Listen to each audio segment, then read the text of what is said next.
Hey everyone, and welcome back to the channel. Today we're going to be talking about Pet Sematary by Stephen King. And I just have to start this video off by saying this was a deeply impactful book for me. This is one of my new favorite books of all time. This easily got a 5-star rating from me. Love it, absolutely. It is one of the best books I've ever read. And like I said, it really did have a deep impact on me, and it is something that I am constantly thinking about. There are some themes in here that is something that since the day I have finished reading this book, it is something I have thought about. And there's not many books that I can say that about. And this isn't one of the most enjoyable reads I think you could have because of the material that goes on in this book, but it is absolutely one of the most impactful things I've ever read. And I do highly implore people to read it. There are definitely some things that if you don't like King's writing, you might struggle with bits and pieces of this book, but I think all in all, the themes and what King is really exploring here is absolutely impactful, and it's something that every single person can relate to. The idea of death and grief and how you deal with those kinds of things is something that everybody deals with, and I think it's just such a core thing of being a human and dealing with it that, once again, this book just super impactful. And it's going to be really hard for me to... There will be books that I enjoy more than this and that I like more than this, but it's going to be hard for me to read another book this year that is as impactful as this one is for me. And just to give a brief description of my history with Stephen King, this is my 5th Stephen King book. Obviously, it's my favorite. He has been an author this year who I got more into his work and have absolutely fallen in love with him as an author. I read It about 2 years ago, and since then I've read Misery, Cujo, Salem's Lot, and now this. So it's just been quite a journey for me this year. And if you had told me a couple years ago that I was going to be a massive Stephen King fan, I don't think I would have thought that, because at that time I didn't have any exposure to him, and I really thought of him as the guy who had his books made into movies, and that was really all it was, and there wasn't a lot there to that was worth reading. And after reading this, I mean, that is absolutely...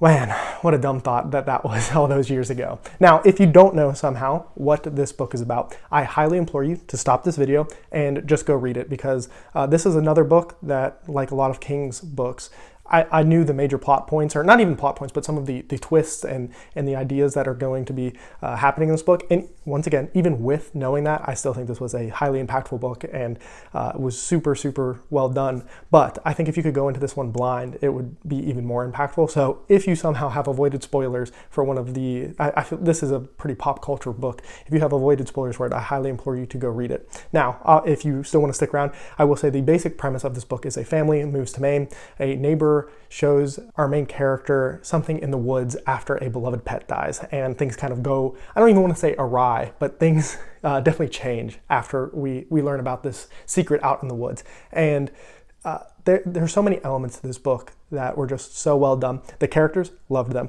The setting of the town that we're in, absolutely loved it. There is this also mysterious, I want to say like creepy overall power that you kind of feel, it's trendles throughout this story, where it's pushing and pulling on certain characters. And there is this exploration of like, certain characters can't help themselves with things that are happening. And it's a book that gave me chills. It was just super, super well done. And some of those elements are just, I haven't really felt some of all those elements working together in a way in many other books that I've ever read. So I really don't have anything negative to say about this book, which I normally like to talk about things I like and didn't like and all of that, but that's not really a possibility here. I'll do my best. There are maybe a few things that if you are not somebody who connects with Stephen King in his writing, that you will have problems with. This isn't like a super fast-paced, race to the finish kind of book. King definitely takes his time meandering, and we're going through the town and learning about the college this professor is working at and why he's doing it and just all of these things. And if you don't like, just kind of living in with a character, you might struggle with that. There's also revolving around the major point of this story. There is a moment where I thought King was kind of rug pulling us. And I think for a lot of people that might kind of hurt their enjoyment of the story. Or not enjoyment. Enjoyment is a weird word when you talk about this book, but it might hurt the impact of it to some people. To me, I actually think it makes it better. And I'll get to that a little bit later on when we talk about some of the themes that really resonated with me personally. Those are really the two things that I can think of. There's definitely some like Kingisms that I think people just really turn some people off, and that's just gonna be up to the individual person. It's one of those things that it's not going to be for everybody. So I do just have some notes about why I liked it. And so I already kind of mentioned the setting. I really do feel like we get connected with the ancillary characters much better here than in the most recent King book I read, which was Salem's Lot. I felt much more connected to, and it was a smaller cast than Salem's Lot for sure, but I did feel much more connected with the neighbors across the street. And there's just this constant fear of dread throughout the book, which I feel like dread is almost a setting in the early parts of this book, because you just feel like something is going to happen because it's obviously been set up. And obviously if you know what's going to happen, you know. So something is going to happen, but there's this like build up of this, like, when is it going to happen? How is it going? Like, well, you do kind of know how it's going to happen, but you have this feeling of like it's building and it's coming faster and faster and faster as you go through, and it is just super well done.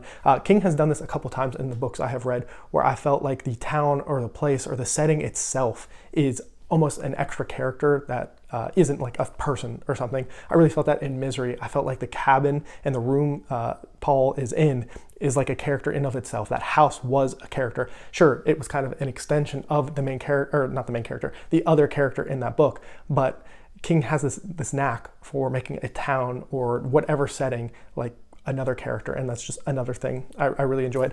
I will say, as far as the character goes, overall I like them. I can sympathize with them because of the things that happen. I have said multiple times when talking about this book and like wrap-ups and other things that I don't know how I could read this if I were a parent.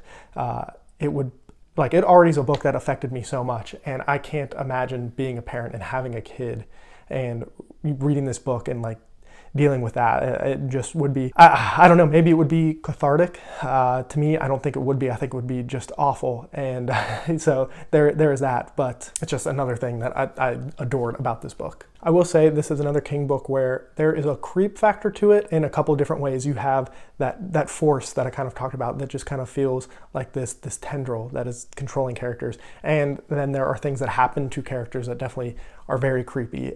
So that is another element I really enjoyed here. But to me, the biggest thing that I enjoyed about this book, and this is going to be the number one, there is an exploration of grief, death, and there's also this thought of like, if you could do something versus if you couldn't do something. And I just found that so powerful, because I think when we experience, somebody passing away or losing a pet, any of those kinds of things, we always think about the things we could have done better. If there was anything at all we could, and if we could do it again, if we had a chance to go back and change things, would we? And I just think that is such a powerful thought.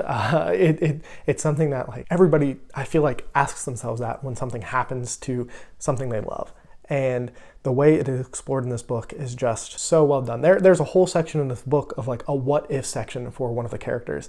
And to me, that's the element that I think some people might not like, but for me it was so powerful, because what if you were able to save somebody? If you were able to stop something bad from happening? I think that is just like survivor's guilt. I hear people talk about that, but like you're the hero in the situation has got to be one of the hardest things to imagine. Obviously, there is this idea of death and letting go. Can you let go? How hard it is to let go, because let's be honest, death, just because that connection is ended in the real world, the memories of those people don't fade. There's nothing like that stops. Like, you still think about the people and the places and the things that you did together.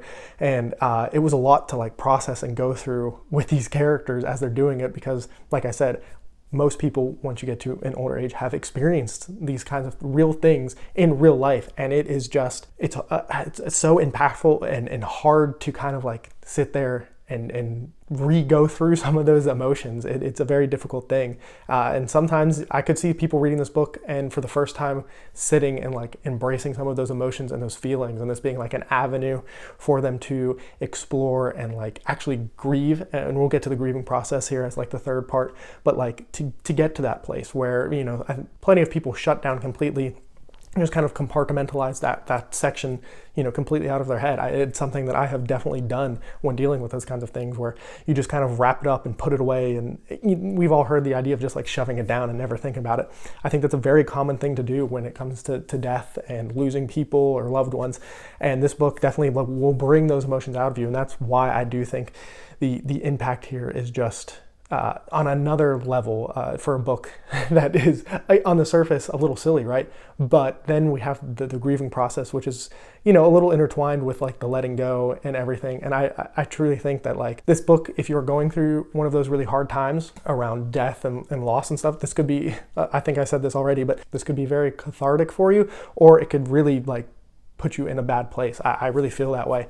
For me, I did find it to be very therapeutic and like healing in a very strange way, which I feel like is a weird way to say this book did that, because the ending is definitely different than I think that emotion that I felt from it. But it's just true. It's how I felt. I think it really did like just showed like such human nature and human feelings and emotions that it was just so well done and so beautiful.